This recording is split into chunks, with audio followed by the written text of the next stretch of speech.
So now comes the next physical property, and this is formation of colored ions. D block elements के जो ions होते हैं they are mostly coloured, जबकि S block या P block के elements के जो आयंस हैं वो मोस्टली कलरलेस होते हैं। इसका रीज़न क्या है कि D block elements mostly coloured हैं? उसमें फर्स्ट है हमारा complex compounds. D block elements जो हैं दे forms a large number of complexes. For example K4FeCN6, ये जो कंपाउंड्स हैं इनको हम बोलते हैं कॉम्प्लेक्स कंपाउंड्स, क्योंकि इनका फार्मूला होता है कॉम्प्लेक्स, और इसमें सभी आयंस जो हैं वो आयरन से अटैच हैं। Fe is attached with 6Cn by coordinate bond. तो कोऑर्डिनेट बॉन्ड करने की जो कैपेसिटी है डी ब्लॉक एलिमेंट्स में वो बहुत ज़्यादा है, और उसकी वजह से ये कॉम्प्लेक्स कंपाउंड्स आसानी से बना सकते हैं। एंड 4 पोटेशियम पर है पॉजिटिव चार्ज, और इस FeCN6 पर है 4 नेगेटिव चार्ज। तो इसी तरह से काफ़ी सारे ऐसे कंपाउंड्स हैं, जैसे प्लेटिनम फॉर्मेशन करता है Na2PtCl4 की, और कॉपर फॉर्मेशन करता है CuNH3,4Cl2, और हर एलिमेंट काफ़ी सारे कंपाउंड्स इस तरह के फॉर्म करता है। तो इसको हम नेक्स्ट चैप्टर में और डिटेल में करेंगे, जिसका नाम है कॉम्प्लेक्स कंपाउंड्स या कोऑर्डिनेशन कंपाउंड्स। यहाँ पर है reason. In this compounds metal जो होता है M, it act as central atom, और जो नेगेटिव आयंस होते हैं जैसे Cn, Cl नेगेटिव एट्सेट्रा, तो इनको हम बोलते हैं लाइगेंड्स। और जो लाइगेंड्स हैं इनके साथ मिलकर ये बनाते हैं कॉम्प्लेक्स कंपाउंड्स। तो metal is attached with large number of ions और एटम, जैसे आयरन काफ़ी सारे Cn से, प्लेटिनम Cl से, और कॉपर NH3 से अटैच है। It shows D block elements have high bonding tendency. इसका सिंपली मीनिंग यही है कि डी ब्लॉक एलिमेंट्स में जो बॉन्डिंग टेंडेंसी है वो अदर्स से काफ़ी ज़्यादा है। तो इसका मतलब हाई बॉन्डिंग कैपेसिटी का जो रीज़न है हमें वो पढ़ना पड़ेगा। रीज़न है small size. D block elements का जो साइज़ है वो स्मॉल होता है, और स्मॉल साइज़ वाले जो बॉन्ड करते हैं एटम्स तो वो स्ट्रॉन्ग बॉन्ड ही बनाएंगे, क्योंकि लार्ज साइज वालों का अट्रैक्शन होता है वीक। तो left to right size decrease करता है, तो डी ब्लॉक एलिमेंट्स में लास्ट में जाकर साइज़ काफ़ी छोटा हो जाता है। एंड हाई न्यूक्लियर चार्ज, तो छोटे साइज़ की वजह से न्यूक्लियर चार्ज काफ़ी ज़्यादा है। And presence of empty D orbitals. D block elements में वैलेंस शेल में जो डी ऑर्बिटल्स होते हैं वो पार्शियली फिल्ड होते हैं, या वैकेंट होते हैं, या फिर एम्प्टी, या फिर इलेक्ट्रॉन लूज़ करने के बाद वो एम्प्टी हो जाते हैं।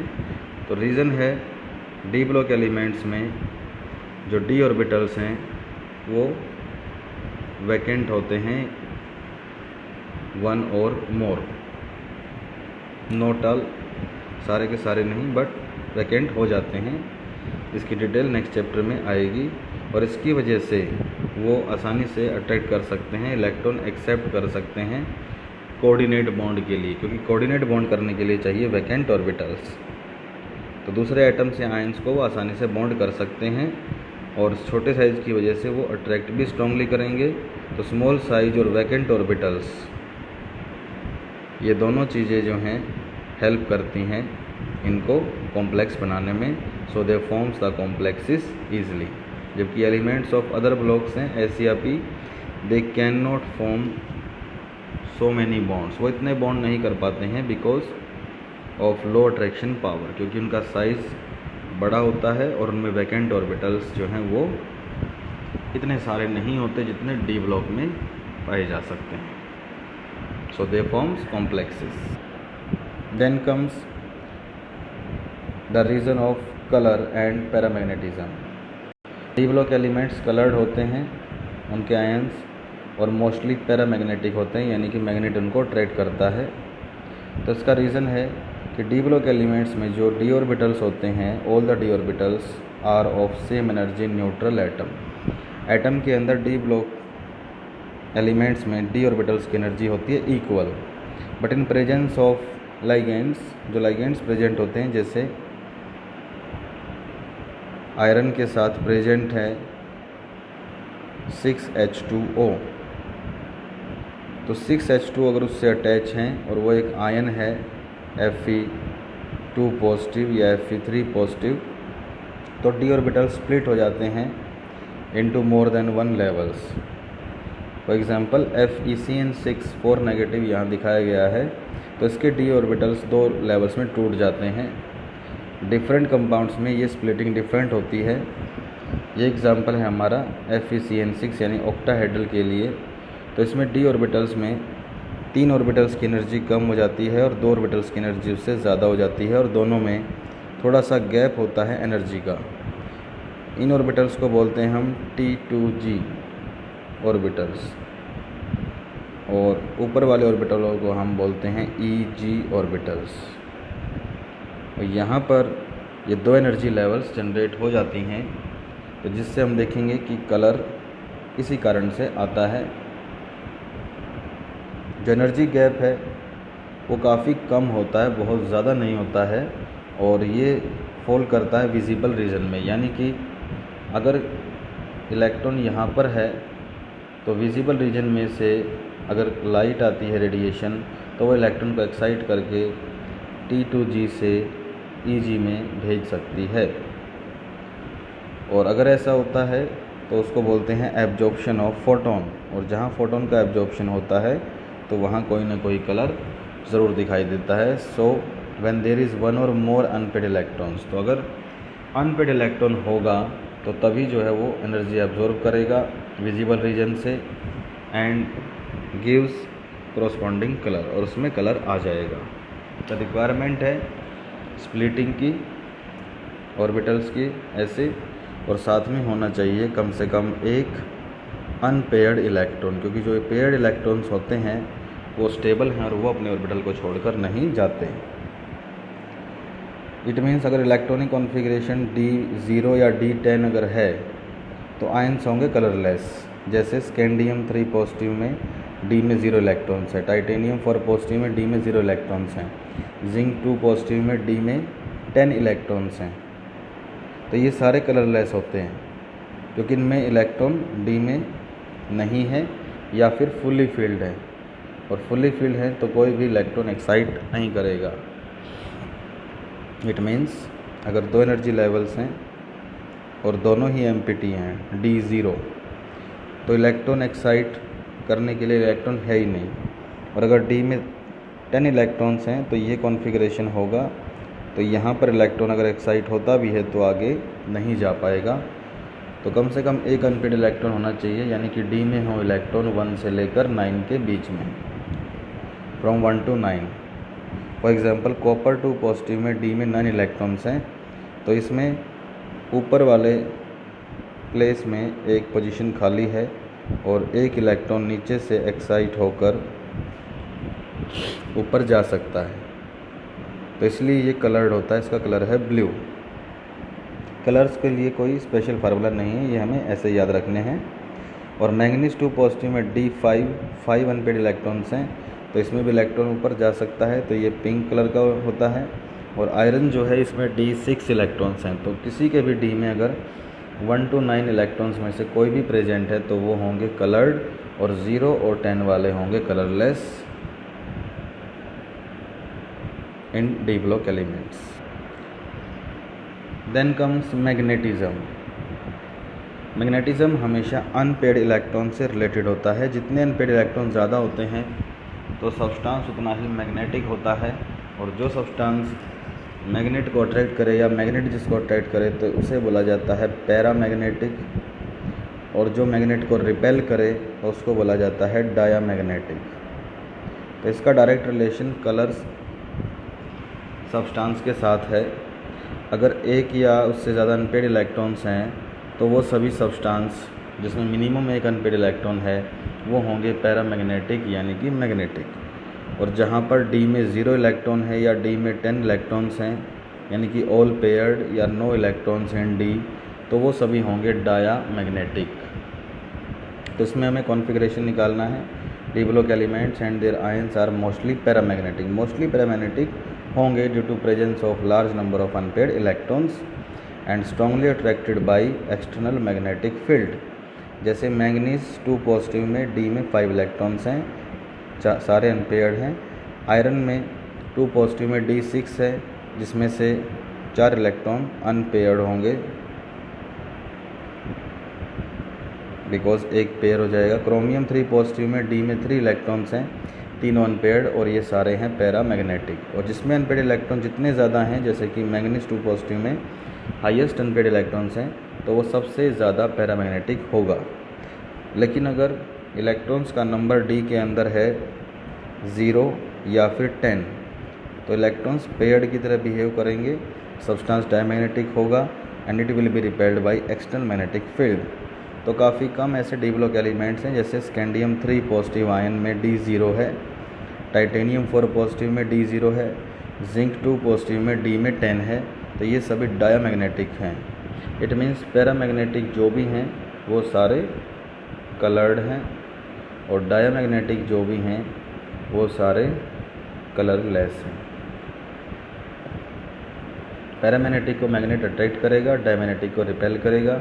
और पैरामैग्नेटिक में एक या उससे ज़्यादा अनपेयर्ड इलेक्ट्रॉन्स होते हैं और डायमैग्नेटिक में कोई भी इलेक्ट्रॉन अनपेयर्ड नहीं होता, सभी इलेक्ट्रॉन्स होते हैं पेयर्ड। तो डी ब्लॉक एलिमेंट्स में अनपेयर्ड इलेक्ट्रॉन्स मिलने के चांसेस सबसे ज़्यादा होते हैं, जबकि एस और पी ब्लॉक में ऐसा नहीं होता, उनके इलेक्ट्रॉन्स मोस्टली पेयर्ड हो जाते हैं। तो उनके आयंस या कंपाउंड्स होते हैं ज़्यादातर डायामैग्नेटिक, जबकि डी ब्लॉक में होते हैं पैरामैग्नेटिक। एस पी ब्लॉक होते हैं मोस्टली कलरलेस और डी ब्लॉक होते हैं मोस्टली कलर्ड एंड पैरामैग्नेटिक।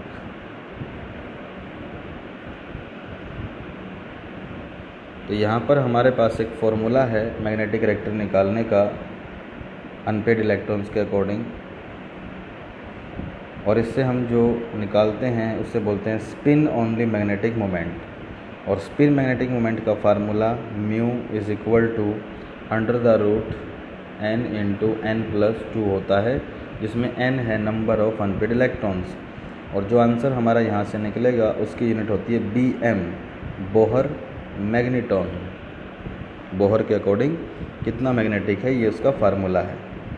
तो मैंगनीज में 2 पॉजिटिव में D5 का मतलब है 5 अनपेयर्ड इलेक्ट्रॉन, और इसको फार्मूला में पुट करेंगे अंडर द रूट 5 इंटू 5+2, तो आंसर आएगा 5.92 Bm। कॉपर 2 पॉजिटिव में कॉन्फ़िगरेशन होता है D9, और D9 का मतलब है अनपेयर्ड इलेक्ट्रॉन होगा उसमें 1, क्योंकि बाकी सभी हो जाएंगे पेयर्ड। तो एक अनपेयर्ड इलेक्ट्रॉन प्रेजेंट है, तो फार्मूले में लिखेंगे अंडर द रूट 1 इंटू 1+2, तो आंसर आएगा 1.73। तो एक अनपेयर्ड इलेक्ट्रॉन है तो आंसर 1.73, और 5 अनपेयर्ड इलेक्ट्रॉन्स हैं तो आंसर 5.92। तो इसी तरह से 2, 3 या 4 अनपेयर्ड इलेक्ट्रॉन्स होंगे तो उनके आंसर भी 2.7 या 8 या 9 तक ही आएंगे। इसका 3 पॉइंट आएगा और इसका 4 पॉइंट समथिंग, जिसको आपको फाइंड आउट कर लेना है। ये एक लॉजिकल है, इसको याद रखने के लिए। Now comes the next physical property, this is catalytic property. D block elements catalyst का काम बहुत ही अच्छे से करते हैं, they are very good catalyst, जबकि एस या पी ब्लॉक एलिमेंट्स ऐसा नहीं कर पाते हैं। Most of the D block elements और their compounds are very good catalyst.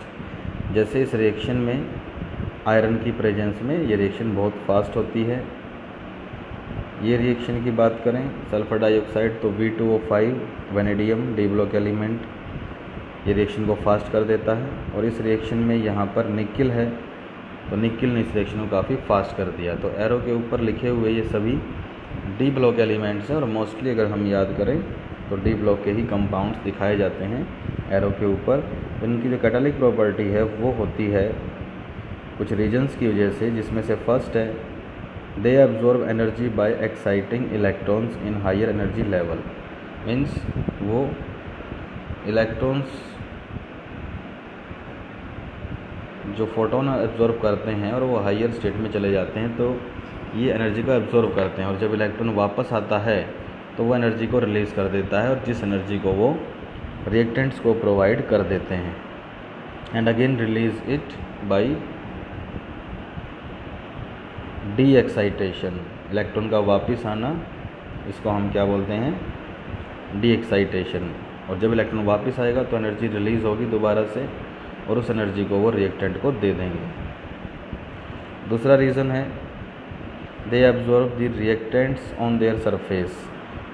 Nickel है जैसे अपने सरफेस पर हाइड्रोजन गैस को एड्जॉर्ब कर लेता है, एड्जॉर्प्शन चैप्टर जैसे हमने पढ़ा था, और उसके बॉन्ड को वीक कर देता है। मीन्स हाइड्रोजन के जो बॉन्ड हैं वो वीक हो जाएंगे और प्लेटिनम के साथ हो जाएंगे strong. So reduces the activation energy. तो एक्टिवेशन एनर्जी की रिक्वायरमेंट कम हो जाएगी, गर्म नहीं करना पड़ेगा, और बॉन्ड टूटने के बाद ये एटम्स रिएक्शन करेंगे, और उस रिएक्शन से जैसा हमने देखा कि CH2 डबल बॉन्ड CH2 में H2 गैस मिलाएं तो रिएक्शन काफ़ी मुश्किल होती है, बट निकिल की प्रेजेंस में H के बॉन्ड टूट जाते हैं और वो CH2 पर अटैक कर CH3 इथीन से इथेन की फॉर्मेशन जल्दी से कर देते हैं एट 573 केल्विन टेम्परेचर। और तीसरा मेथड जो है कैटालिटिक बिहेवियर का, रिएक्शन फास्ट करने का, ये दे फॉर्म इंटरमीडिएट। एक इंटरमीडिएट की फॉर्मेशन करते हैं and in other oxidation state, क्योंकि इनके अंदर ऑक्सीडेशन स्टेट्स को चेंज करने की कैपेसिटी होती है, और दोबारा से वो फिर से वापस कैटालिस्ट में कन्वर्ट हो जाते हैं। एग्जाम्पल है जैसे V2O5, ये सल्फ़र डाइऑक्साइड से रिएक्शन करके V2O4 और SO3 बनाएगा, इसको ऑक्सीजन एटम देगा।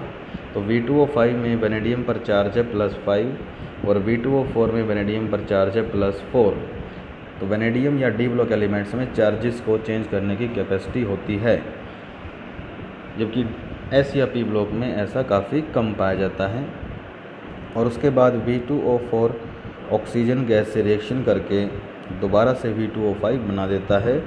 तो ओवरऑल SO2 जो था वो कन्वर्ट हो गया O2 से रिएक्शन करके SO3 में, और V2O5 V2O4 में कन्वर्ट होकर दोबारा से V2O5 में चेंज हो गया।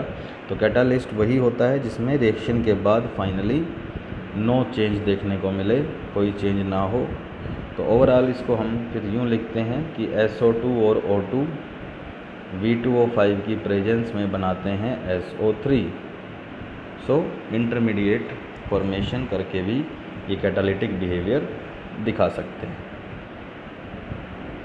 Now comes the next physical property and this is interstitial compounds. D block elements में इस तरह के कंपाउंड्स बड़ी आसानी से बन जाते हैं जिनमें मेटल एटम बड़े साइज़ का है और छोटे साइज़ के एटम्स उनके वॉइड्स में आसानी से आ जाते हैं, जैसा हमने इम्प्योरिटी डिफेक्ट सॉलिड स्टेट में देखा था। तो इम्प्योरिटी डिफेक्ट लेके आना काफ़ी आसान होता है, क्योंकि डी ब्लॉक एलिमेंट्स के पार्टिकल्स के बीच में काफ़ी ज़्यादा वैकेंट स्पेस पाया जाता है। So the compounds in which a small size atom like hydrogen, carbon, nitrogen etcetera occupies the interstitial site in crystal lattice, तो उनको हम बोलते हैं interstitial compounds. And due to presence of empty space between atoms, तो D block elements के atoms के बीच में एम्प्टी स्पेस काफ़ी ज़्यादा होता है and they have strong bonding capacity, जैसा हमने कॉम्प्लेक्स फॉर्मेशन टॉपिक में देखा था। इसलिए स्ट्रांगली बॉन्ड करके इन एटम्स को आसानी से अपने साथ बाइंड कर लेते हैं, जैसे टाइटेनियम, मैंगनीज, आयरन, वेनेडियम, ये सभी हाइड्रोजन, नाइट्रोजन, कार्बन को अपने वॉइड्स में रख सकते हैं। और इंटरस्टिशियल कंपाउंड्स जो हैं इनकी प्रॉपर्टी बहुत ही अच्छी हो जाती हैं, इनका मेल्टिंग पॉइंट हाई हो जाता है, काफ़ी हार्ड हो जाते हैं, केमिकली नॉन रिएक्टिव हो जाते हैं और जिससे मेटल काफ़ी लंबे समय तक चल सकता है। जैसे आयरन में कार्बन के एटम्स मिक्स करने से बनता है स्टेनलेस स्टील, और स्टील की प्रॉपर्टी आयरन से काफ़ी ज़्यादा अच्छी होती हैं than normal pure elements. Interstitial compounds are very good compounds like alloys. तो नेक्स्ट प्रॉपर्टी हमारी यही है कि एलॉयज जो हैं वो भी काफ़ी आसानी से बना सकते हैं हमारे D block elements. The homogeneous mixture of two और more metals. D block elements जो हमारे होते हैं तो इनके अंदर अगर हम दो मेटल्स को मिक्स कर दें, जैसे आयरन के साथ हमने अगर निकिल को मिक्स कर दिया तो बड़ी आसानी से मिक्सअप हो जाते हैं। ये डार्क कलर अगर मान लिया हमने आयरन है और लाइट कलर जो है ये निकिल है, तो ये मिक्सिंग जो है बड़ी आसानी से जो है हो जाती है और इसीलिए एलॉयज की फॉर्मेशन सिंपली कर सकते हैं, आसानी से कर सकते हैं D block elements. And in this substances both atoms occupies main side. यहाँ कोई वॉइड्स में नहीं होता, सभी मेन साइड को ऑक्यूपाई करते हैं लैटिस में, और वॉइड्स में नहीं होते जैसा कि यहाँ पर दिखाया गया है। और इसका रीज़न जो है वो ये होता है कि डी ब्लॉक एलिमेंट्स में मेटल्स के साइज जो होते हैं वो काफ़ी ज़्यादा सिमिलर होते हैं और उनमें बहुत ही लेस डिफरेंस पाया जाता है। तो लेस डिफरेंस होने की वजह से सभी एक दूसरे की साइड में आसानी से फिट हो सकते हैं। बिकॉज़ हमने ग्राफ देखा था साइज़ का, तो उस ग्राफ में साइज़ बहुत ही आराम से डिक्रीज़ करता है और लास्ट में कांस्टेंट हो जाता है और थोड़ा सा इंक्रीज़ करता है। जबकि अगर हम एस या पी ब्लॉक में देखें तो there comes a very steep graph जिसमें साइज़ में बहुत ज़्यादा डिफरेंस पाया जाएगा। Size versus atomic number D block elements में ये है, जबकि एस और पी ब्लॉक में हमें ऐसा ग्राफ मिलेगा। तो डी ब्लॉक एलिमेंट्स में एटम्स के साइजेस काफ़ी ज़्यादा नज़दीक होते हैं और इनकी जो बॉन्डिंग कैपेसिटी होती है वो हमने देखा है कि वो काफ़ी हाई होती है due to presence of large number of unpaired electrons. तो इसीलिए इनका बॉन्ड बहुत स्ट्रॉन्ग है, साइज़ काफ़ी सिमिलर है। तो एलॉयज की फॉर्मेशन डी ब्लॉक एलिमेंट्स में बड़ी ही आसानी से हो जाती है।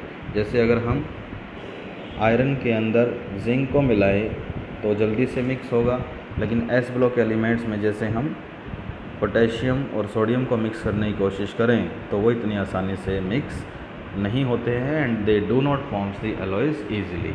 So this is all about the physical properties. और इसके बाद हम नेक्स्ट टॉपिक जो करेंगे वो होगा chemical properties of D block elements. Thank you.